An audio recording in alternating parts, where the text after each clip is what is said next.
Fast and furious today, Trey Gowdy just went on TV and brought down Obama's house of cards with one sentence. We'll show you the clip here in a moment. Gotta love Trey Gowdy. He does not mince words. I love his straight shooting. I love how he just takes it to the mat and he holds down the criminals, holds them accountable.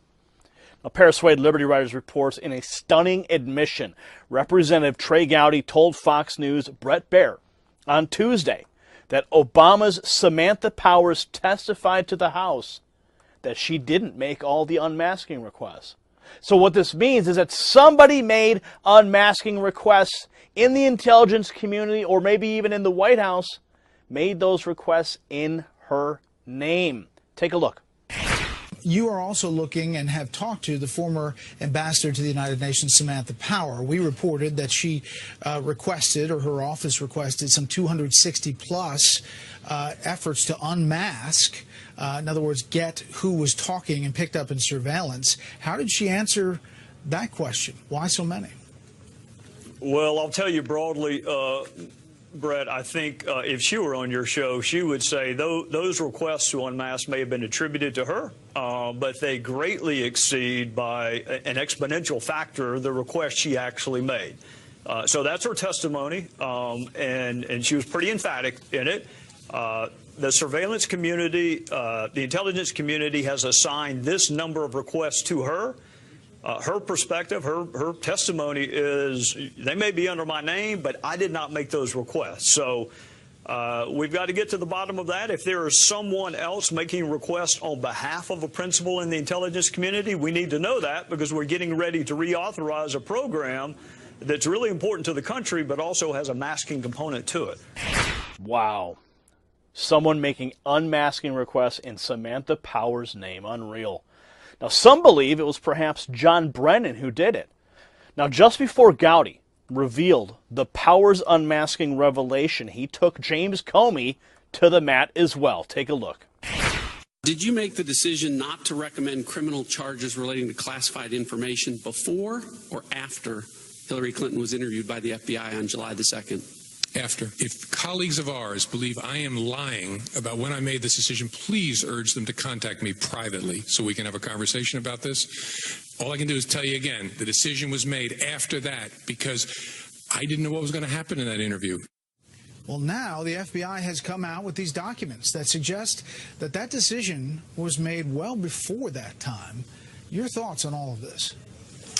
Well, Brett, we're going to take him up on his offer. We are going to talk to his present and former colleagues. May the 2nd is when these memos, these heavily redacted memos, appear where they are discussing internally whether or not to make a charging decision. It is a month and a half later before he announces his decision in early July. So you got, that's 2 months. 2 months from May the 2nd until July the 5th. There were 24 witness interviews in that time period. So if you're discussing whether or not to charge someone in early May and you haven't interviewed 24 witnesses, including one named Clinton, John Ratcliffe asked exactly the right question. I'm just not sure that Director Comey gave him an accurate answer. Oh, friends, this is a great day. I love this news day. We're finally seeing the wheels of justice turn. Yes, they may turn slowly, but it looks like they're about to pick up some steam. Now, Powers, she used her position to spy on political opponents, and Comey lied under oath about when he determined whether or not to prosecute Hillary Clinton. Yes, friends, the Obama and Hillary, well, their house of cards is crumbling down.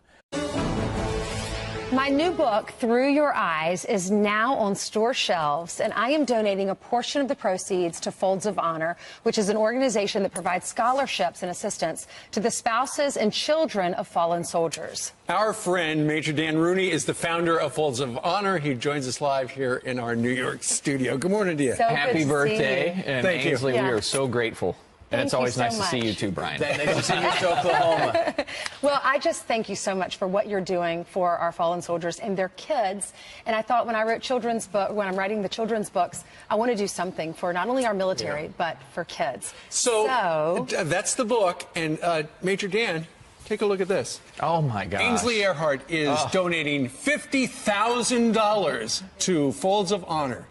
That's coming out of my paycheck because so many people out there have bought the book, and a portion of the proceeds is going to your organization. I will tell you, I was with my dad at the beginning of the week. Dad worked several jobs to put us through college. He put himself through college. And so I said, Dad, isn't it cool that all these people, our great viewers, are buying this book, and now they're sending other kids to college. So not only is this money going to help me send little Hayden to college, but also we're sending your kids to college too, the kids of your organization. America's great. You guys know I'm not speechless very often, but unbelievable. And more importantly, that's 10 lives of children that will go to school literally this year. We had an amazing year at Folds. We awarded almost $16 million in scholarships. We have millions in unfunded requests from families.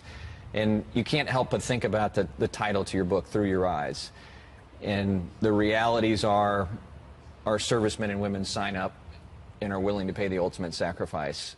And many of them do, and through their children's eyes, their daughters' eyes, something they never signed up for, but the realities that freedom isn't free, and that's where Folds of Honor steps in. And we are just so blessed to, Ainsley, have you on our team and Fox and Friends to make sure that we don't leave any family behind on the field of battle. Wow, so you go out and you have to, these families write you, and you sometimes have to say no? Yeah, we don't have enough money? Absolutely, Brian. Through our 10 years, and awarded 16,000 scholarships over 10 years to spouses and children who've had somebody killed or disabled defending our freedoms. Millions of unfunded requests, dollar-wise, every year that we have to turn down, and that's why it's so important that we keep being the voice of these families that don't have a voice, and through their eyes. Well, I know this book was written through the eyes of our children, what we learn, and I hope that when these soldiers are on the battlefield and they're taking their last breath, they look back at their lives and they think about their children and holding their babies and all the things that they've learned from their kids. I know that has to be the last thing on their minds when they take that last breath fighting for our country. Yeah, and throughout history, there's no doubt your loved ones are what means the most, and for all of us that are willing to sacrifice our lives, and we do. We sign up for that. No one expects that to happen, but the realities are less than 1% are willing to give their lives. The president brought that up. He said, you knew what you signed up for. I've heard a lot of military persons say that. You know that there's a risk, right? So when the statement came up during that conversation, whether it did or not exactly the way it was portrayed, what are your thoughts about that? It's number one, it is absolutely correct. No one raises their right hand and signs up for the United States military without understanding that there is a chance you will not come back. I don't think anybody willingly signs up and says, well, I know I'm not going to come back, but the realities are that every service member is willing to make that sacrifice, whether in peacetime or war. When I get on the runway in my fighter jet, every time I say a prayer on eagle's wings, because it is a dangerous business, but we are certainly willing to make that ultimate sacrifice. And that's less than 1% of this country that does sign up for that possibility. Is that why without it's question. so important to stand up for the national anthem? Oh.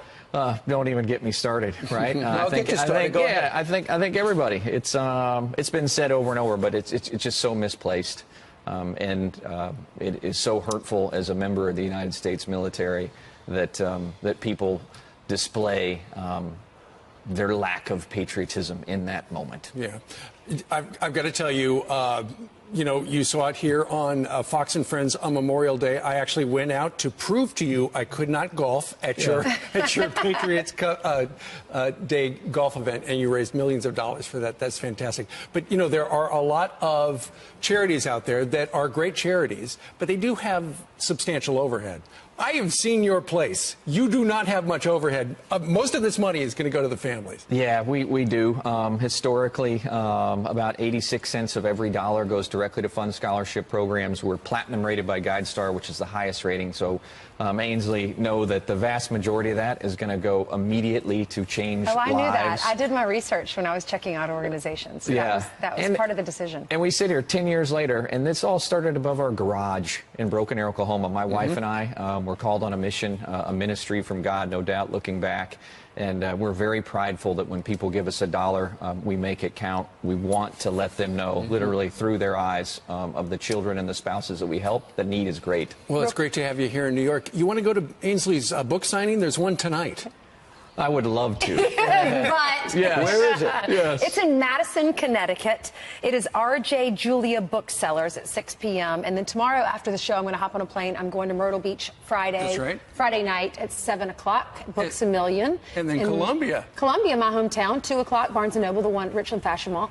And then Sunday, I will be in Greenville at Fiction Addiction in my mom's hometown. All right. We love She's it. busy. Yeah. We are Thank you. honored and humbled, and thank you on behalf of our 16,000 recipients. It's not me. It's all of you guys at for home. what you do, Ainsley, and our friends here at Fox. And 10 years later, we promise we're going to keep fighting the good fight. Thank you for what you do. Done that. Good job, Dan. Thank you.